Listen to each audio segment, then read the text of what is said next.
Today we are launching the Ekiti Investment Guide, and this is the beginning of the journey.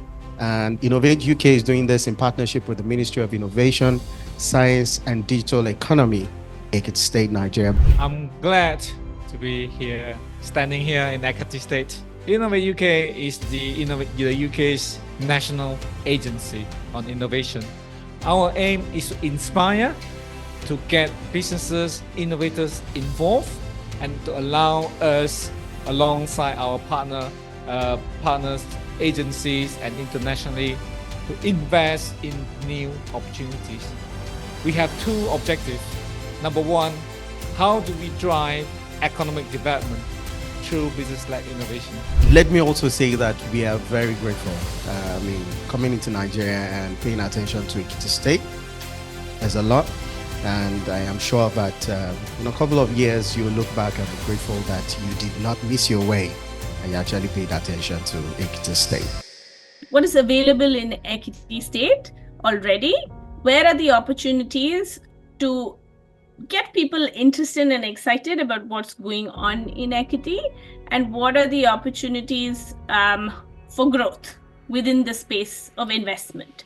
And with that, I'm going to hand over to Joshua to introduce the guide itself and what the conversation we're looking to have today with all of you in the room and those of you online with us. All right. So I think for me, I will talk about some of the activities we've had over the last 18 months. So one of such is the Young Innovators Program, so which a couple of us were part of this last year, which ended in August. And what we had done was actually to provide, support to some of the innovators in the States, which comes in form of capacity building and of course technical training, where they had to engage with some of the innovation labs, not only in Ekiti State but outside of here. And they were also connected to mentors both in South Africa, in Kenya, where we have our programs running.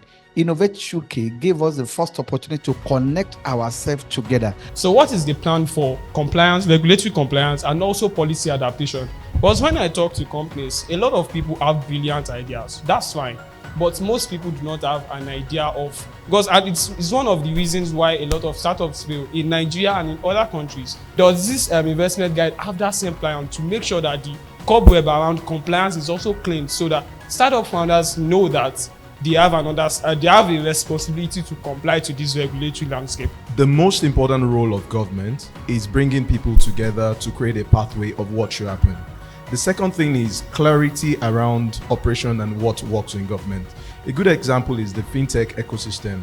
So because there is clarity, laws and stuff around it, a lot of investors understand the outcome of what should happen, and it's been able to drive a lot of funds into Nigeria. Investment, as LPs into funds that are investing in startups, Ekiti State is quite nascent, so the opportunities there for development partners to come in and provide necessary support through patient capital, for instance, long-term investing that enables them to prioritize impact first, and investing in key areas that have the potential to create huge impact.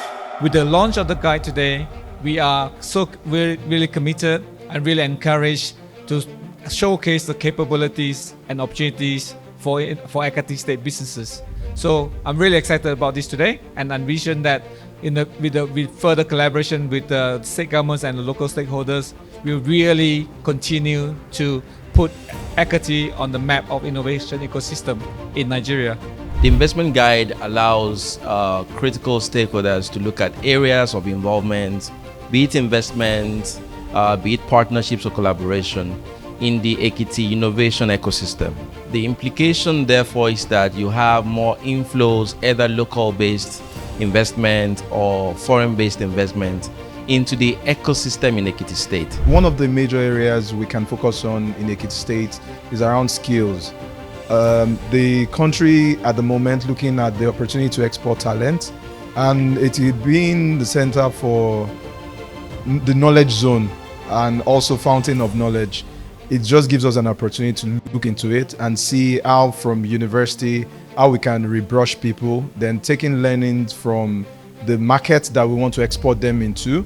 How do we brush them up around soft skills and people start looking at Ekiti to get the talent? We're very bullish on Ekiti and we really hope we can make a lot happen. I want to assure you that we are ready to move to town. We want to make this connection with town, that is bringing down to town.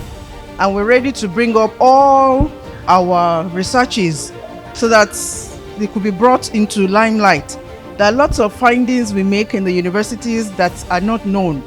So many things that we research on and should have been laudable projects if we have adequate collaboration. Let me just put it that way. So we want that cordial relationship, handshake, between the local ecosystem in Ekiti State and of course potential investors. And one thing we love to see is to see like practical actions, see new investment into early stage businesses, seeing some of the young innovators and businesses in Ekiti State actually thriving, with the support they receive, from investors. And of course, we want to see increase in investment education in the state. And those are the key things that we would love to see.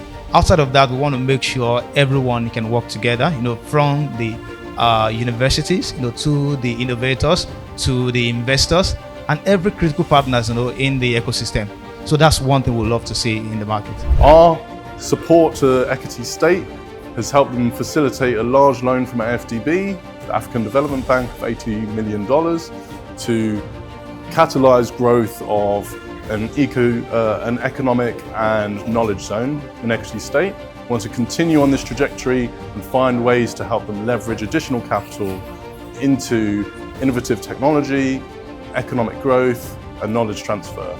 So we're very happy to continue supporting on behalf of the British government, Ekiti State and their innovation and technology ecosystem. One deliverable I have that won't let me go from here is we have a mentee, like a survey that we just need to hear from you, how you found the program, our activities here.